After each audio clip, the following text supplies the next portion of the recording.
Good morning साथियों, मैं doctor Zakir Hussain. Online classes के क्रम में आज हम प्राचीन भारतीय इतिहास के बारे में चर्चा करेंगे और यदि इसे और व्यवस्थित की जाए तो आदिम युग से भारतीय इतिहास की शुरुआत।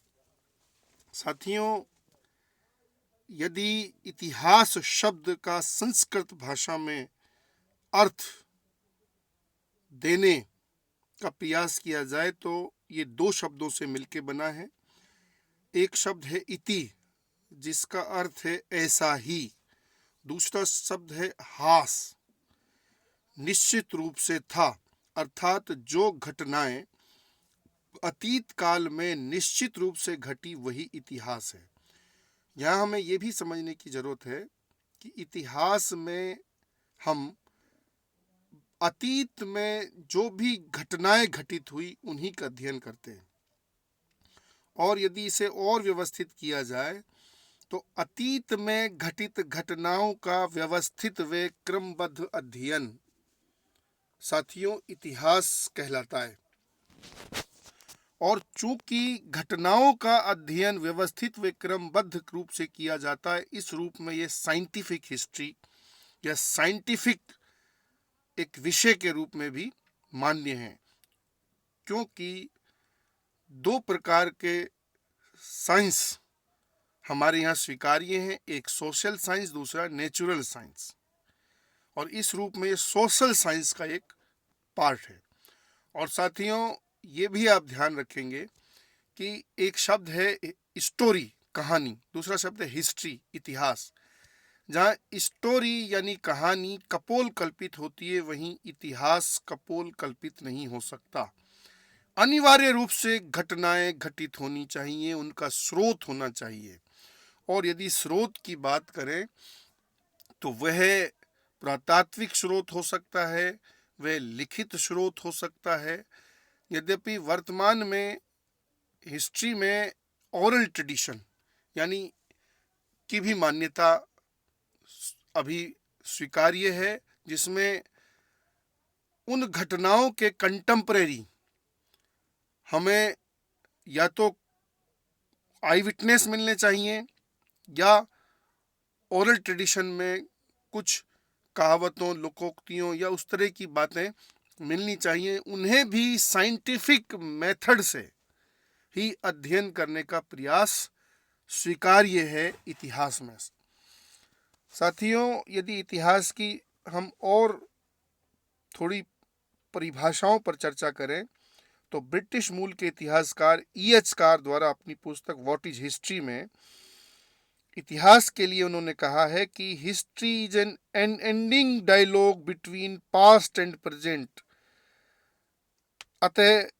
अर्थात इतिहास अतीत व वर्तमान के मध्य अनंत संवाद है। वहीं कार्ल मार्क्स हिस्ट्री के लिए बोलते हैं, the history of all previous societies has been the history of class struggle. उन्होंने इतिहास के संपूर्ण लेखे जोखे को वर्ग संघर्ष के रूप में समझने का प्रयास किया, और वर्ग संघर्ष में ही इतिहास का परिवर्तन होता रहा। साथियों, हमने ये भी पढ़ा कि हिस्ट्री रिपीट्स इटसेल्फ। ये बहुत बार पढ़ा, इतिहास स्वयं को दोहराता है।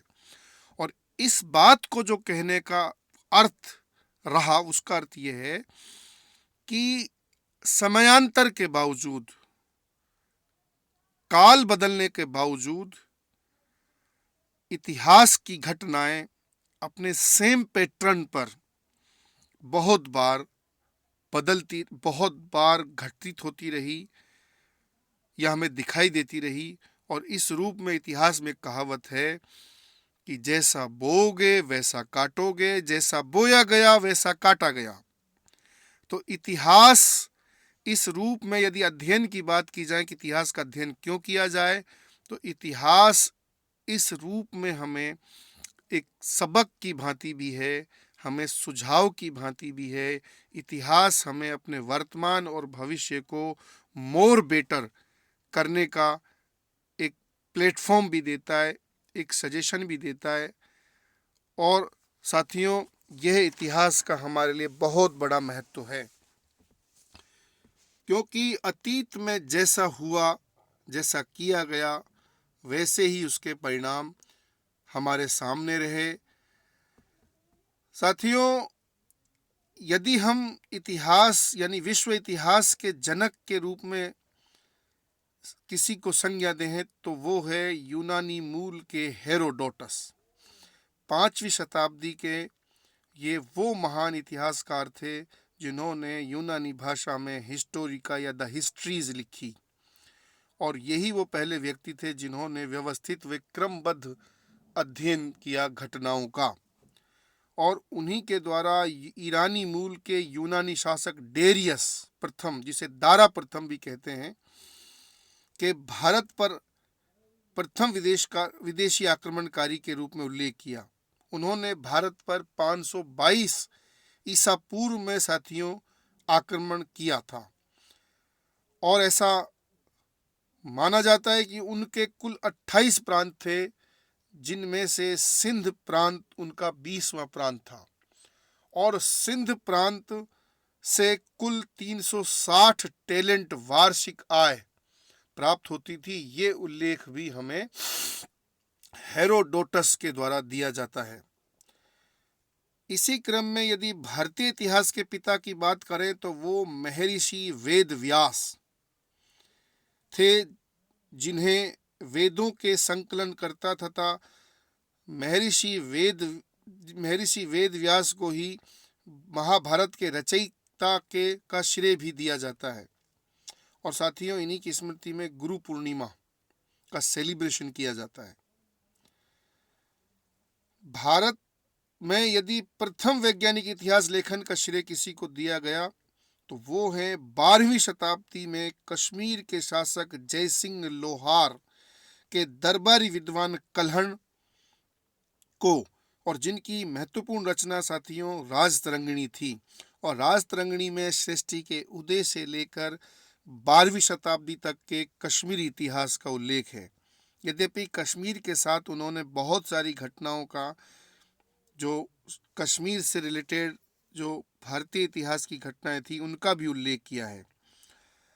यदि राजस्थानी इतिहास के पिता की बात की जाए तो ब्रिटिश मूल के कर्नल जेम्स टोड को ये श्रेय प्राप्त हुआ, और उनकी किताब, बहुत महत्वपूर्ण किताब, annuls and antiquities of Rajasthan रही साथियों।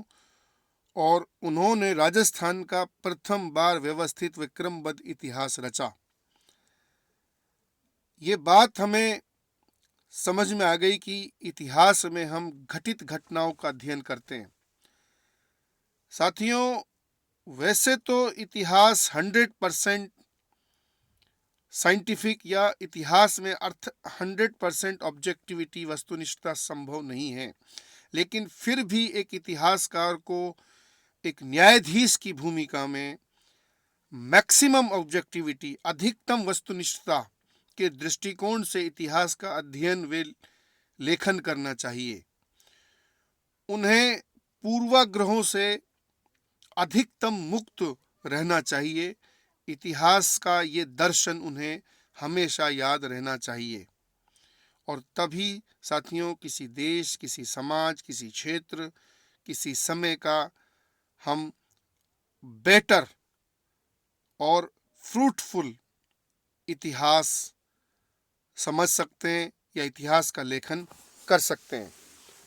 अब साथियों, हम थोड़ा भारत की चर्चा अगर करें तो भारत शब्द कैसे पड़ा, यदि इसे समझने का प्रयास किया जाए तो प्राचीन भरत कबीले के नाम पर भारत शब्द पढ़ने का उल्लेख है। और यदि हिंदू अथवा हिंदुस्तान शब्द की बात की जाए तो ये शब्द ईरानियों द्वारा देने का उल्लेख मिलता है। बाद में तुर्की और जो पश्चिमी देश थे, उनके द्वारा भारत को हिंदू या हिंदुस्तान शब्द ही दिया गया। और ये माना गया कि ईरानियों के साथ हमारे बहुत प्राचीन काल से ही व्यापारिक व सांस्कृतिक संबंध रहे हैं, और चूंकि ईरानियों की फारसी भाषा में से शब्द के लिए है शब्द का उल्लेख मिलता है, इसलिए उन्होंने सिंधु के लिए हिंदू और सिंधु से पार के प्रदेश के लिए हिंदुस्तान और वहां रहने वाले लोगों के समूह को हिंदू शब्द दिया था। और साथियों, इस रूप में हिंदू जो शब्द रहा वह भौगोलिक व सांस्कृतिक परिवेश में ज्यादा प्रयोग या सर्वप्रथम प्रयोग करने का उल्लेख मिलता है और कालांतर में फिर यहाँ रहने वाले लोगों हेतु हिंदू शब्द का उल्लेख धर्म के रूप में किए जाने का हमें मिलता है। साथियों, यदि इंडिया शब्द देने का श्रेय की बात की जाए तो ये यूरोपियंस में यूनानियों द्वारा दिया गया और उन्होंने इंडस अर्थात सिंधु जो नदी थी उसके आधार पर इंडिया शब्द का उल्लेख किया। और चूंकि ये माना गया कि विश्व में पहली बार कपास उत्पादक देश होने का श्रेय भारत को था और इसीलिए यूनानियों द्वारा हमें सिंडन शब्द देने का भी उल्लेख मिलता है। भारत के प्रथम मानचित्र बनाने का श्रेय किसी को था साथियों, तो वो भी यूनानी मूल के जो भूगोल वेत्ता थे उनका नाम था टोलमी। उनको ये श्रेय दिया गया। भारत की प्राकृतिक सीमाओं का प्रथम बार यदि कहीं उल्लेख मिला तो वो हमारे प्राचीन ग्रंथ विष्णु पुराण में मिलता है। और साथियों, इसी तरह प्राचीन जो ग्रंथ हमारे रहे जिनमें अर्थशास्त्र एक बहुत महत्वपूर्ण ग्रंथ था कौटिल्य द्वारा रचित, उसमें भारत हेतु जम्बूद्वीप शब्द का उल्लेख मिलता है जिसके तीनों ओर समुद्र और उत्तर में हिमालय पर्वत था। साथियों, यदि हमारे दो महत्वपूर्ण संवतों की बात की जाए तो एक विक्रम संवत जिनकी शुरुआत 57 ईसा पूर्व से मानी जाती है और उनके लिए कहा जाता है कि उज्जैन के गर्द भिल्ल वंशी शासक विक्रमादित्य द्वारा 57 ईसा पूर्व में अर्थात ईसा मसीह के 57 वर्ष पूर्व विदेशी शक्ति को पराजित करने की स्मृति में इस संवत को शुरू करने का श्रेय दिया जाता है, जिसे चूंकि ये मालवा का क्षेत्र था इसलिए इसे मालव संवत भी कहा जाता है।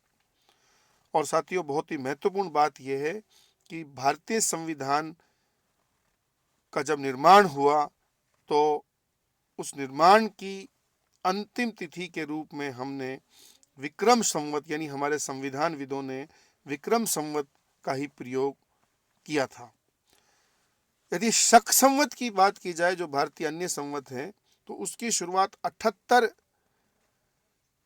ईसा पूर्व में ईसवी में, बल्कि 78 ईसवी मीन्स ईसा मसीह के 78 वर्ष बाद कुषाण वंश के महत्वपूर्ण शासक कनिष्क द्वारा अपने राज्याभिषेक के अवसर पर करने का उल्लेख मिलता है। और इस रूप में दोनों संवतों के मध्य लगभग 135 वर्ष का अंतर है। यानी विक्रम संवत ईसा मसीह के 57 यानी वर्ष पूर्व और शक संवत ईसा मसीह के 78 वर्ष बाद, तो दोनों को जोड़ दिया जाए तो 135 वर्ष का अंतर है। साथियों, बहुत महत्वपूर्ण बात यह है कि 1957 में भारत सरकार द्वारा ग्रिगोरियन कैलेंडर को जो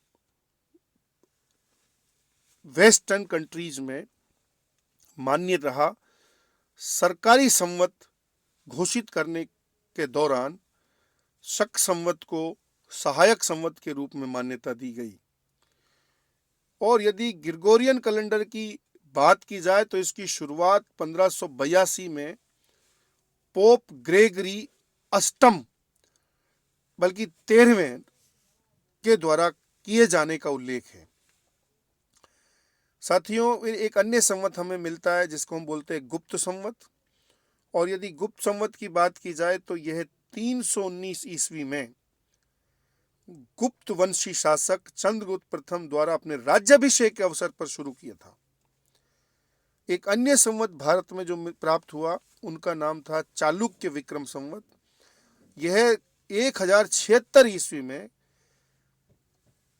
कर्नाटक क्षेत्र के कल्याणी के चालुक्य वंशी शासक विक्रमादित्य षष्ठम छठे द्वारा शुरू किया अपने राज्याभिषेक के अवसर पर। अब साथियों हम ये भी एक बात ध्यान रखेंगे कि इतिहास में स्रोत होना जरूरी है, क्योंकि बिना स्रोत के इतिहास संभव नहीं है। और स्रोत की यदि बात की जाए तो उसमें जब लेखन का शुरुआत यहाँ नहीं हुई थी दुनिया में, तो उससे पहले का इतिहास हमें पुरातात्विक सामग्री के आधार पर, यानी मानव द्वारा जो भी टूल्स, जो भी सामग्री अपने दैनिक जीवन से संबंधित प्रयोग में ली गई, उसके जो हमें अवशेष प्रावशेष मिले, उनके आधार पर हमने इतिहास का निर्माण किया। और जब लिखित सामग्री की शुरुआत हुई तो फिर लेखन अथवा पांडुलिपियों के आधार पर इतिहास को लिखने समझने का प्रयास हुआ।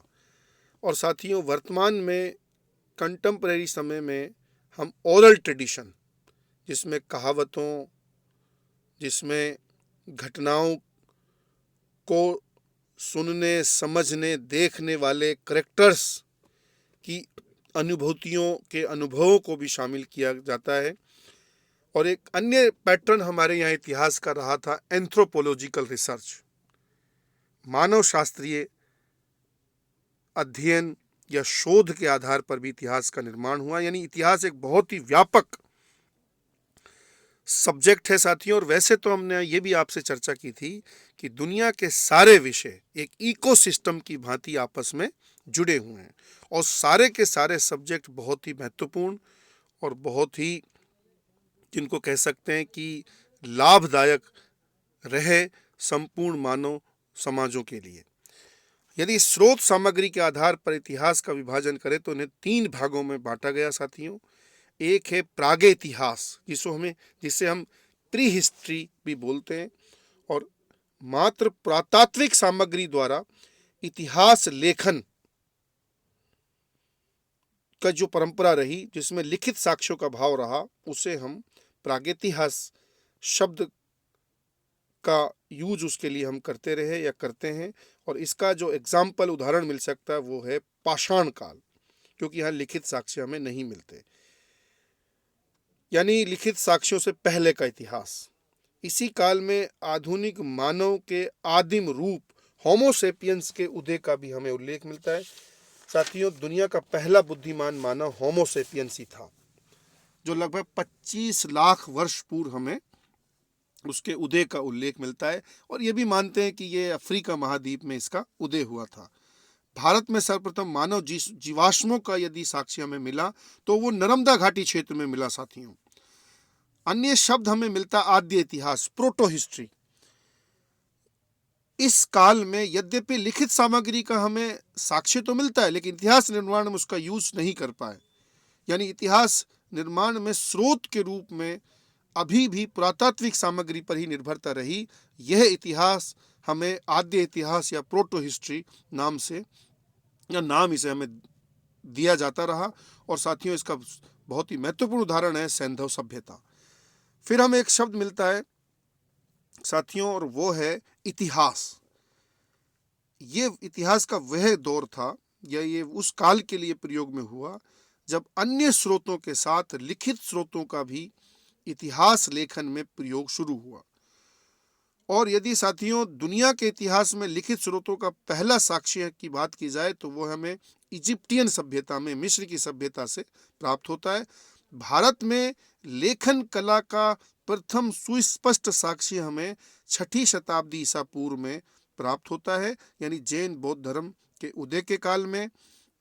और इसी रूप में यदि भारत में पांडुलिपियों की प्रथम भाषा के रूप में यदि किसी को मान्यता रही तो वो संस्कृत भाषा है, लेकिन अभिलेखों की प्रथम जो भाषा थी उसे प्राकृत, जो हम आगे अध्ययन भी करेंगे कि जैन ग्रंथों या जैन जो धर्म से संबंधित उपदेश थे वो प्राकृत भाषा में हमें मिलेंगे साथियों। यद्यपि इस पर विवाद है, अनेक इतिहासकार प्राकृत भाषा को ही भारत की पहली भाषा के रूप में मानते हैं, लेकिन वर्तमान में अधिकांश विद्वानों द्वारा पांडुलिपियों की पहली भाषा के रूप में संस्कृत को मान्यता प्राप्त है।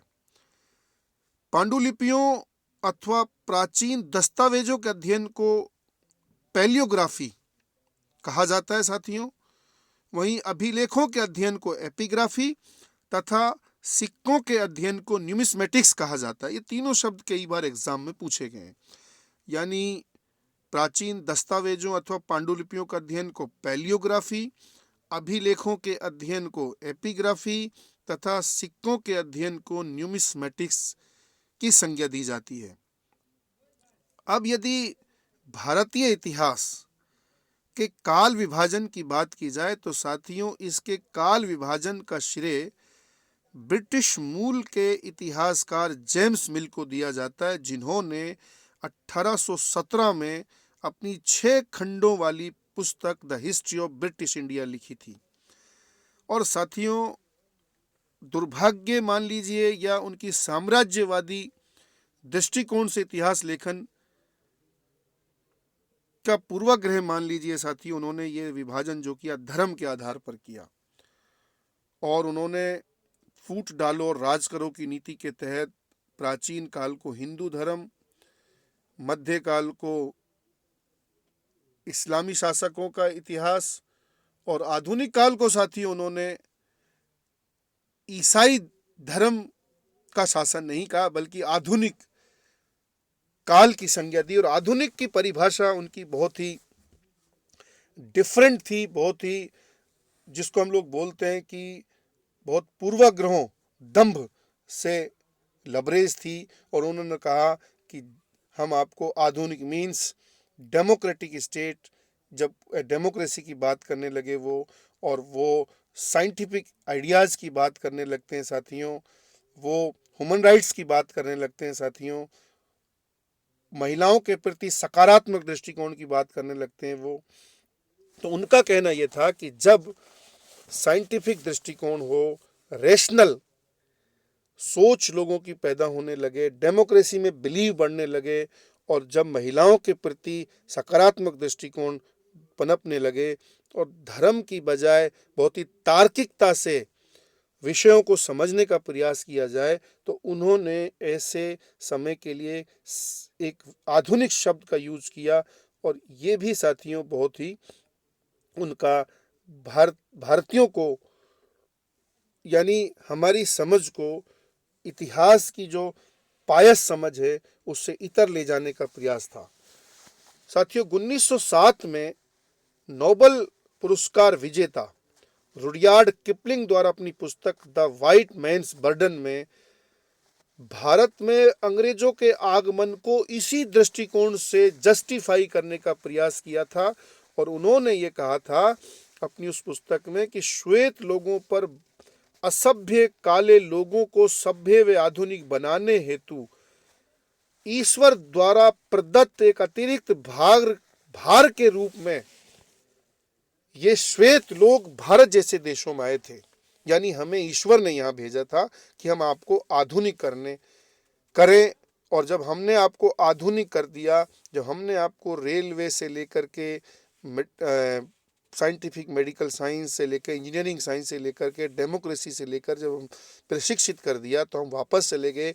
और ये बहुत ही दुष्टतापूर्ण उनका इतिहास के प्रति एक नजरिया देने का प्रयास उनके लिए माना जाता है साथियों। ब्रिटिश कालीन मद्रास व्यापार बोर्ड के जो अध्यक्ष थे जॉन सुल्लीवान, उनके द्वारा भारत में अंग्रेजों की लूट हेतु स्याही चूसक स्पंज के रूप में संज्ञा देकर सिद्धांत जो उन्होंने दिया साथियों, उन्होंने ये मानने का ही प्रयास नहीं किया कि हमने भारत को लूटा कभी। वो तो ये दिखाने या ये प्रचारित करने का प्रयास करते रहे कि हमने भारत को लूटा नहीं, बल्कि भारतीयों को आधुनिक बनाने के लिए जब हम यहाँ आए तो हमने उस आधुनिकता के एवज में धन की वसूली की। और साथियों बाद में सुल्लीवान ने स्वीकारा कि हमारी लूट स्पंज की भांति थी, यानी हम गंगेटिक रीजन से, भारतीय क्षेत्र से स्याही चूसक की भांति धन को चूसते थे और फिर टेम्स नदी लंदन इंग्लैंड में उसको निचोड़ते थे। और बार बार का ये घटना चक्र साथियों एक सोने की चिड़िया कहलाने वाले देश को और फिर कंगाल और बदहाल बनाकर साथियों वहां से वापस लौटते हैं।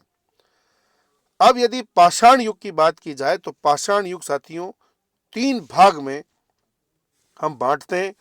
पुरा पाषाण काल, मध्य पाषाण काल, नव पाषाण काल। पुरा पाषाण काल की बात करें तो ये पैलियोलिथिक एज इसको नाम देते हैं। 25 लाख वर्ष पूर्व से 10,000 वर्ष ईसा पूर्व इसका समय माना जाता है। यानी होमोसेपियंस जो आधुनिक पहला बुद्धिमान मानव था वहां से इसकी शुरुआत मानते हैं। और इसकी अगर विशेषताओं की बात करें साथियों तो औजार जो इस समय यूज किए जाते थे मानव के द्वारा वह आकार में बड़े थे और अनगढ़ प्रकार के थे। जैसे हैंडेक्स के लिए साथियों हस्त कुठार शब्द का यूज करते हैं हिंदी में। और ये मानव द्वारा निर्मित दुनिया का पहला औजार स्वीकार्य है। एक स्क्रेपर की बात करते हैं जिसको खुरचनी बोलते हैं साथियों। तीसरा औजार था क्लीवर विदारणी, 2 धार वाला छुरा।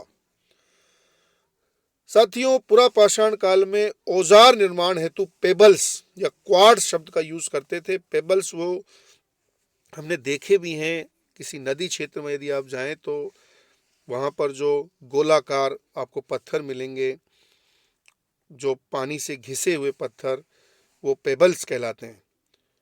और 1 धार वाले औजार साथियों यहाँ चॉपर थे, 2 धार वाले औजार चॉपिंग कहलाते थे। इसलिए पुरा पाषाण युगीन औजारों हेतु चॉपर चॉपिंग शब्द का भी हम प्रयोग करते हैं। तो ये चॉपर चॉपिंग कालीन सभ्यता या सांस्कृतिक स्थल भी थे। आरंभिक निवास यदि मानव का कहीं रहा तो साथियों चट्टानी कंदराओं में रहा। क्योंकि उन्होंने मानव को हम हमेशा पढ़ते रहे कि मानव के समय या मानव के समक्ष नेचर की हमेशा 2 जटिलताएं रही। एक जलवायु से संतुलित करने की और दूसरा आजीविका की। जलवायु से संतुलित करने हेतु आरंभ में जब उन्होंने निवास बनाया तो वो चट्टानी कंदराएं थी। इसलिए साथियों हमें चट्टानी कंदराओं में ही आरंभिक आदिम युगीन मानव की गतिविधियों का साक्ष्य मिलता है। और पेंटिंग्स जैसे हमने भीमबेटका में हमें मिलती हैं साथियों, जो मध्य प्रदेश के रायसेन जिले में लगभग 700 गुफाओं का समूह है, जिसे 2003 में विश्व धरोहर सूची में भी शामिल किया गया। ये उसी समाज उसी समय का हमें साक्ष्य मिलता है। और यदि पुरा पाषाण युगीन हम सामाजिक जीवन की बात करें तो ये शिकारी और घुमक्कड़ समाज था। साथियों कैसा समाज था? शिकारी और घुमक्कड़ समाज। और पुरा पाषाण काल के ही अंतिम काल में हमें अग्नि के प्रचलन, अग्नि की शुरुआत का भी साक्ष्य मिलता है। आरंभिक जो मानव था वो कच्चा मांस, कच्चा भोजन किया करता था और कालांतर में फिर मानव ने अग्नि का प्रचलन, अग्नि का आविष्कार कर लिया। पुरा पाषाण काल से संबंधित भारत में पहली यदि कोई खुदाई की गई तो वो ब्रिटिश मूल के पुरातत्वविद रॉबर्ट ब्रुशफिट द्वारा 1863 में तमिलनाडु के पल्वरम नामक स्थान पर की गई, जहां से उन्होंने पुरा पाषाण कालीन लगभग 78 औजार प्राप्त किए। साथियों पुरा पाषाण काल के बाद जो द्वितीय विभाजन हमें मिलता है वो मध्य पाषाण काल के नाम से मिलता है। और मध्य पाषाण काल को अंग्रेजी में मेसोलिथिक एज भी बोलते हैं। अगर इसके समय की बात की जाए तो 10,000 ईसा पूर्व से लगभग 4,000 ईसा पूर्व। और यदि इनकी विशेषताओं की बात की जाए तो इनके औजार आकार में अब छोटे होने लगे सर, यानी आकार में छोटे और सूक्ष्म प्रकार के होने लगे। दुनिया में जब भी हम लोग टूल्स की हिस्ट्री पढ़ते हैं तो आरंभ में आकार बड़ा था और कालांतर में अपनी बुद्धिमानी से मानव ने उनके आकार को छोटा व सूक्ष्म किया। और इनमें यदि एग्जाम्पल दिया जाए तो पॉइंटर यानी छेदक हमें मिलता है, फिशिंग के टूल्स हमें मिलते हैं। और ये जो समाज था मध्य पाषाणकालीन समाज, ये समाज पशुपालक और घुमक्कड़ समाज था। यानी पुरा पाषाण काल का आरंभिक जो पीरियड था वो शिकारी और घुमक्कड़ था। और अब वह मध्य पाषाण काल तक आते आते पशुपालक व घुमक्कड़ रहता है साथियों। यानी शिकारी से पशुपालक बन गया मानव। भारत में पशुपालन का यदि प्रथम साक्ष्य हमें मिलता है तो आदमगढ़ यूपी से प्राप्त होता है, और राजस्थान में यदि हमें प्रथम पशुपालन का साक्ष्य मिलता है तो वो बागोर भीलवाड़ा से प्राप्त होता है। साथियों, इसी प्रकार नवपाषाण काल यानी तीसरा विभाजन नवपाषाण काल नियोलिथिक एज के रूप में मिलता है हमें, और ये 4000 से 1000 ईसा पूर्व इसका समय स्वीकार्य है। साथियों, अब एक क्वेश्चन बनता है, कई लोगों ने इसे 5000 से 1000 ईसा पूर्व माना है, और ये हमें याद रखना है साथियों, इतिहास में कंटिन्यूटी एंड चेंज के रूप में अध्ययन करने की परंपरा रही है। इतिहास में सब कुछ एक साथ नहीं बदला या बदलता है, कुछ जगह परिवर्तन पहले शुरू हो जाते हैं, कुछ जगह परिवर्तन बाद में शुरू होते हैं। तो व्यापक स्तर पर परिवर्तन यद्यपि नवपाषाण काल में 4000 ईसा पूर्व में हुए थे, लेकिन हमें कहीं कहीं मध्य पाषाण काल से नवपाषाण काल की ओर जो परिवर्तन हो रहे थे वो 5000 ईसा पूर्व में भी प्राप्त होने लगे थे। इसलिए कई लोगों ने नवपाषाण काल को 5000 से 1000 ईसा पूर्व में के रूप में भी मान्यता दी है साथियों। और यदि इस समय की विशेषताओं की बात की जाए तो इस समय के जो औजार थे वो चमकीले व पॉलिशदार औजार अब बनने लगते हैं साथियों। समाज की यदि बात की जाए तो जैसे पुरापाषाण काल में शिकारी था, मध्य पाषाण काल में वो पशुपालक बन गया था, और अब नवपाषाण काल में वो कृषक बन जाता है साथियों। और जब कृषक बनेगा तो नियम है, कृषि बिना स्थायी बस्तियों के संभव नहीं है। अतः नवपाषाण कालीन समाज कृषक व स्थायी बस्तियों वाला समाज था। और साथियों, जैसे ही स्थायी बस्तियों वाला समाज शुरू होता है वैसे ही दुनिया में एक बहुत बड़ा परिवर्तन ये होता है कि अब प्रशासन या प्रशासनिक ढांचे की शुरुआत का भी हमें उल्लेख मिलने लगता है, क्योंकि मानव एक बहुत जटिल प्राणी है और उसका जो सामाजिक ढांचा है वो भी बहुत जटिल है, और उसको व्यवस्थित करने के लिए प्रशासनिक ढांचे की शुरुआत हमें इसी समय से प्राप्त होती है। साथियों, भारतीय उपमहाद्वीप में यदि कृषि के प्रथम साक्ष्य की बात की जाए तो वो लगभग 7000 वर्ष पूर्व हमें मेहरगढ़, जो वर्तमान बलूचिस्तान पाकिस्तान में है, से प्राप्त होता है। और यहाँ साथियों कपास, गेहूं व जौ नामक फसलों का हमें उल्लेख मिलता है। यहीं से पहली बार हमें मिक्स्ड खेती की शुरुआत का भी साक्ष्य मिलता है। मिक्स खेती का अर्थ है साथियों यहाँ कृषि के साथ पशुपालन। मानव का उपभोक्ता से उत्पादक के रूप में जो परिवर्तन हुआ वो भी हमें नवपाषाण काल से ही प्राप्त होता है। यानी नवपाषाण काल में अब वो प्रोड्यूसर बन जाता है। पहले वो सिर्फ कंज्यूमर की भूमिका में होता था, यानी वो रोज शिकार करता था या वो रोज अपने भोजन के लिए कलेक्शन करता था, संग्रह करता था और फिर उसको खा जाता था। लेकिन अब जब वो कृषक बन गया तो अब वो उपभोक्ता से उत्पादक के रूप में परिवर्तित होता है, और इसीलिए साथियों वो अपने जो उनका आगे का समय होता था उसके लिए कलेक्शन के रूप में अतिरिक्त उत्पादन करने की शुरुआत करता है। तो अतिरिक्त उत्पादन की शुरुआत भी हमें नवपाषाण काल से प्राप्त होती है, और अतिरिक्त उत्पादन को संग्रहित करने के लिए साथियों पहली बार हमें फिर पोट्री सिस्टम की शुरुआत का भी उल्लेख मिलता है। यानी अब वो मृद भांडों में, बड़े बड़े मृद भांडों में अपने अतिरिक्त उत्पादन को संग्रहित करने की शुरुआत भी करते हैं। और साथियों इसी काल से हमें बुर्ज होम जो कश्मीर में से हमें प्राप्त हुआ स्थल, पहली बार मड हाउसेस, गर्तावासों का भी उल्लेख मिलता है। और साथियों स्वामी के साथ कुत्ते के शवाधान का भी साक्ष्य मिलता है। और हमने ये पढ़ा कि दुनिया का पहला पालतू कोई जानवर था तो वो कुत्ता ही था।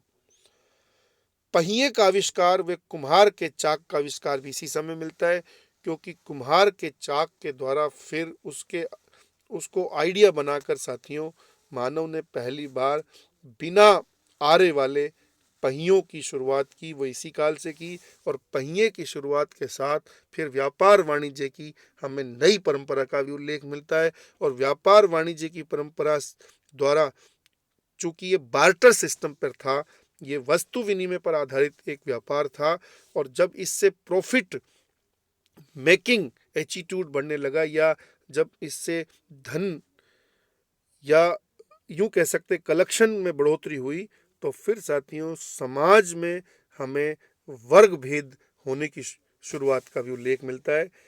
कुछ लोगों के पास अधिक कलेक्शन या अधिक धन आने लगा, कुछ लोगों के पास कम रहने लगा, तो समाज में पहली बार हमें वर्ग संघर्ष, वर्ग भेद की शुरुआत भी इसी समय से मिलती है। साथियों, नवपाषाण काल की अगर प्रमुख फसलों की बात की जाए तो रागी उनकी मुख्य फसल थी, दूसरी फसल उनकी कुल्थी थी साथियों। तो रागी दुनिया की नवपाषाण कालीन पहली फसल के रूप में हमें प्राप्त होती है। साथियों, आज हम इतना ही रखेंगे। आपको, मुझे आशा है आपको चीज़ें समझ में आई होंगी, और आप इन्हें दोबारा सुने, और कहीं से भी जो सामग्री मिले उससे इसे और व्यवस्थित करने का प्रयास करें। और ये बहुत ही महत्वपूर्ण टॉपिक है साथियों, यहीं से इतिहास की शुरुआत होती है, और फिर हम अगले महत्वपूर्ण टॉपिक के साथ पुनः मिलेंगे। जय हिंद साथियों।